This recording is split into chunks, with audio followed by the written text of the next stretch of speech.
ચોટીલાના જુદા જુદા સ્થળો જેવા કે ચોટીલા રાજકોટ હાઈવે, આણંદપુર રોડ તેમજ આજુબાજુના ગ્રામ્ય માર્ગો પર આકસ્મિક ચેકિંગ કરાતા રોયલ્ટી પાસ વગરના તેમજ સાથે સાથે ઓવરલોડેડ અને અનઅધિકૃત ખનીજનું વહન કરતા કુલ 3 ડમ્પર ઝડપી પાડ્યા હતા।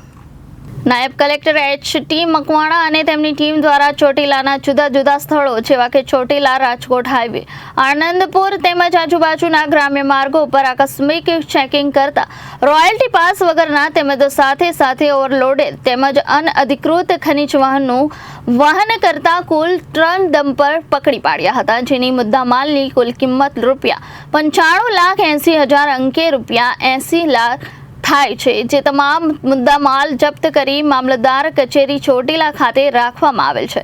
ત્રણેય ડમ્પર તેમજ વાહનોના માલિકોના નામની વિગતો નીચે મુજબના કોષ્ટકમાં દર્શાવેલ છે। તે ત્રણેય વાહન માલિકો સામે Gujarat prevention of illegal mining, transportation અને સ્ટોરેજ રૂલ્સ 2017ની નીચે આગળની કાર્યવાહી હાથ ધરેલ છે। Bureau report, Janadesh news.